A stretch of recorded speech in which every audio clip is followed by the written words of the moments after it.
I'm here with Sung Kim, who will be performing at the Outsound New Music Summit on July 23rd at the San Francisco Community Music Center. Thanks for joining me, Sung.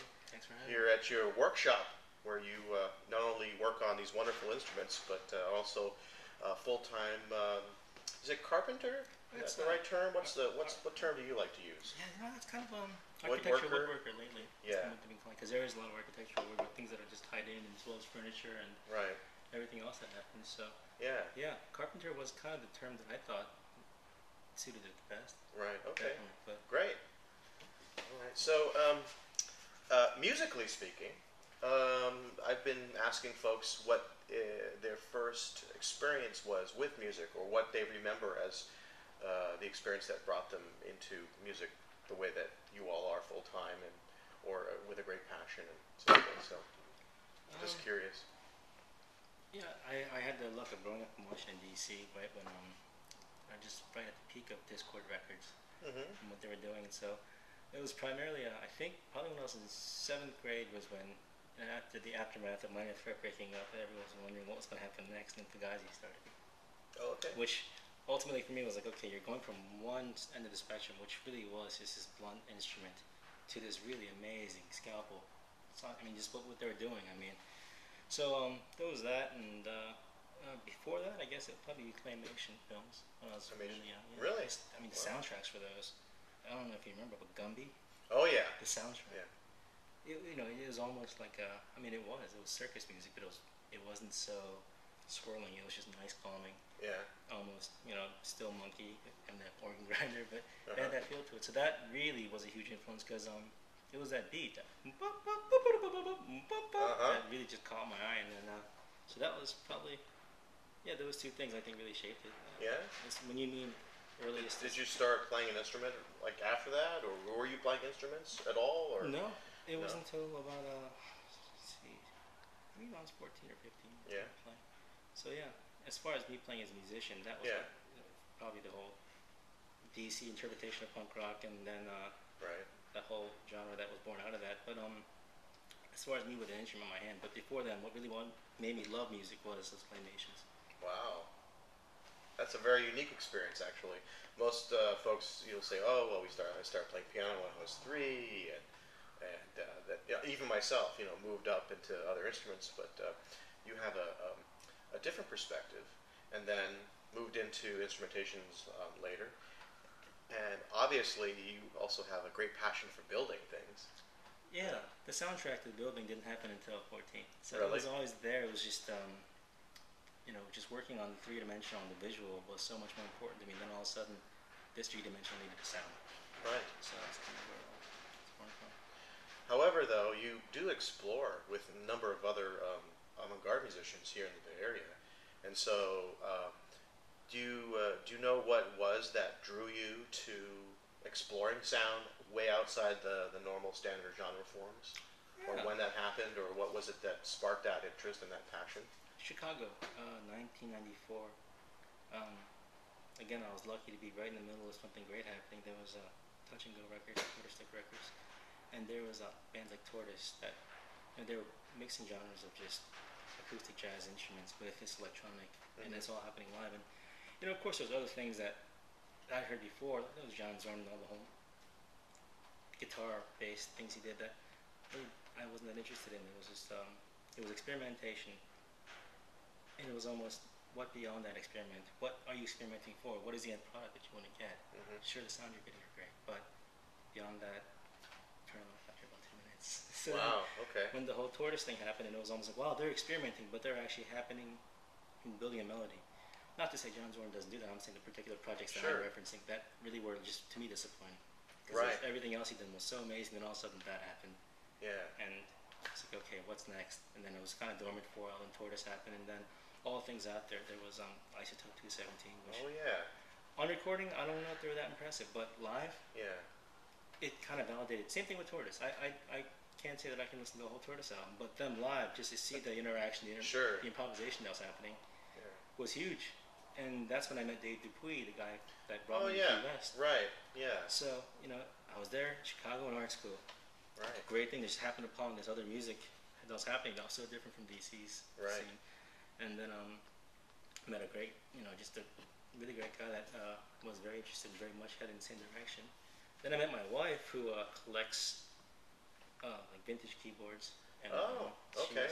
Old analog, 70s, Yamaha, tape, exactly. the ones we had to put the tape in. And no, we haven't found right. No, she had a Moog and some other like old organs, basically like wind powered, so you plug them in. Oh, okay. And so she was doing a lot of circus music with that, and then she introduced me to just Ravi Shankar's live at Monterey Pop, and that's the first time I actually said, "Wow, that's a sitar that I'm hearing." Right. And then from then, it just kind of the head splits in half. Okay, there's no more windmill, no more distortion. Right. This is something else that's happening that really does have this power to it that doesn't need the bravado of a Marshall stack. Well, that makes sense because a number of your string instruments, you do have sympathetic vibrating strings involved in many of them, actually. Oh yeah. Yeah. So, and now when you talk about Gumby, I understand now. I'm guessing, of course. You'll have to correct me if I'm wrong. It's the the hurdy-gurdies. Yeah. Yeah. Because not too many times have I seen hurdy-gurdies out there. And when you said you made hurdy-gurdies, and then I see that you have like 4 or 5 of them recently constructed, it's quite amazing. And a big hit at the Makers Faire. Yeah. Everybody loved the giant hurdy-gurdy you made. The contrabass hurdy-gurdy, was that? Or yeah. It's a bench now. Right. It's a bench now, but that was like extremely fascinating. So that was a lot of fun. That was made for the Exploratorium. Oh yeah. And then the guy Dale Doherty, really nice guy. I guess he is the person that organized the whole Maker Faire. Mm-hmm. Was suggested, why don't you bring this thing to Maker Faire? Well, it made sense. I mean, sure, I'd love to. Yeah. Sure. Then I thought, okay, I'm just standing out there with this one thing. That's going to be kind of boring. So right. Started just cranking them out. And we ended up with 4 of them. Yeah, you had a big push in the last few months of new instruments that you developed, yeah. It seems as if in the last couple of months, Maker Faire was a large driving force behind it. Yeah. There's been like 6 instruments that have popped up. Yeah. And for a while there, I was just experimenting with 2 or 3 that have been built before, just taking them apart. And so, do you tune your instruments at all, or do you allow them to kind of manifest themselves, or? I mean, I do tune them definitely. Yeah. With a tuner, no. It's just by ear. So basically, just while you're playing, or while I'm playing, it's just what works. Right. What works with that mood? What works with that day? What has influenced me that day? Yeah. Because you're bombarded with music and sound all day long.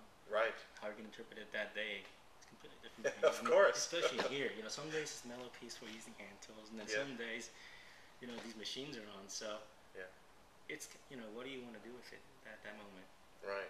Like for instance, this is one of your newer instruments here. Yes. And you got your guitar frets, and then this reminded me like a Korean style or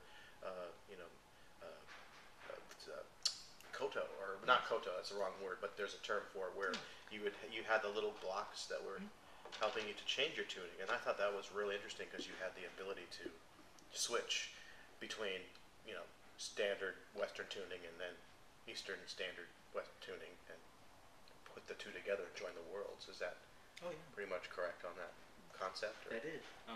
Kind of moving out of India right now.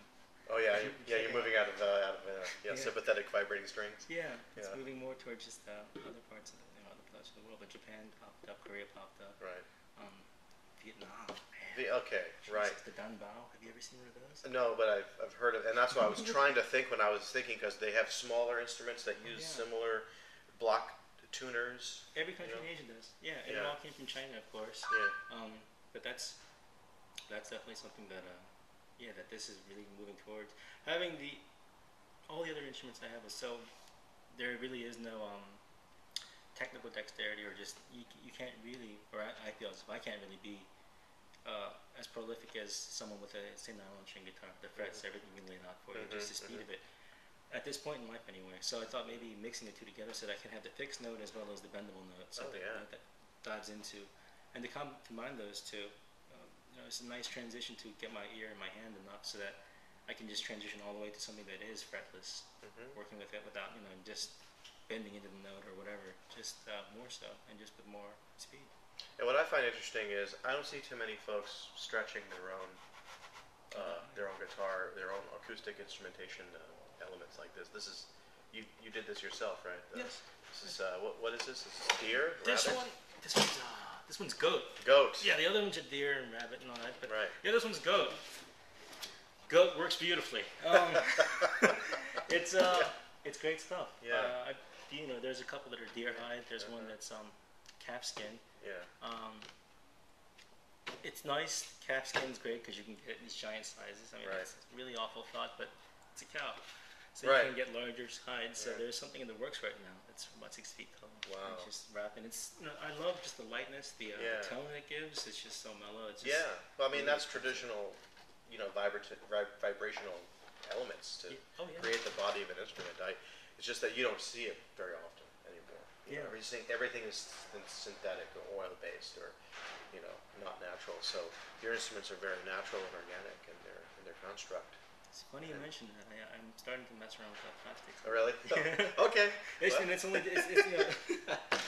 there's a lot of it, right? Yeah, well, it's driven by this. I'm designing this one space, or the furniture for this one space that it's all just this translucent white, so that it's completely seamless, and it's almost like 2001. You going in this cat. Oh yeah. It's just like okay, we were nothing. It's like those early scenes in the movie where everything was lit up. Exactly. Right.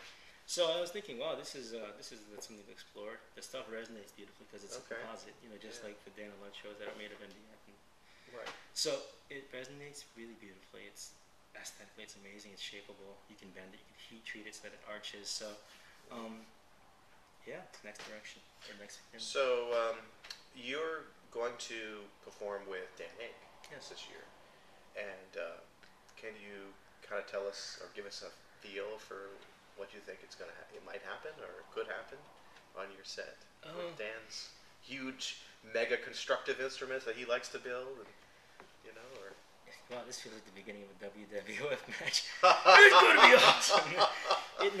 We tried it out a couple of days ago, and it was a lot of fun. Yeah. There was a definite, I'm really new to this playing out in this genre. Yeah. So it's really great to have a veteran I'm working with, and he's so relaxed and mellow about the whole thing. And as far as playing, he's very responsive, and he also does. I mean, it's a perfect person to improvise with because he takes the lead and he sits back and there's a call and response that happens. There's a musicality, and we both, neither one of us comes from a really technical, educated musical background, which was really great because he's not screaming at me, playing G major, and I'm like, what that is, Yeah, right. So, no, I never thought that would happen. So it was perfect. Dan does come from his background, from my understanding, at least most recent, is his work with Pete the Rat Martin from the Eddie the Rat Band, and Pete's very specific about teaching the songs. And so it makes sense to me that you said, Dan was very responsive because he has to be in that band. So I'm assuming that translates well to work with you and your instruments. So it should be a lot of fun. Yeah, that was, and just to walk into this space. Okay, that's what we're playing. Right. Great, Right. Yeah. It was a great pair. I think last year you had a percussion instrument with gigantic dustpans as resonators. Oh yeah. Yeah. I saw that one. He showed me that there's 2 dustpans that are identical. They haven't been cut into, and one's like boom, bing. It's like, how does that happen? Right. Yeah. But so I'm excited about that. Great. Well, wonderful. Well, if you want to hear Sun Kim and perform with Dan Ake, that's July 23rd at the Outsound New Music Summit at the San Francisco Community Music Center. And you can get more information by going to outsound.org. And thank you, Sung, for speaking with me today. Thanks for coming by.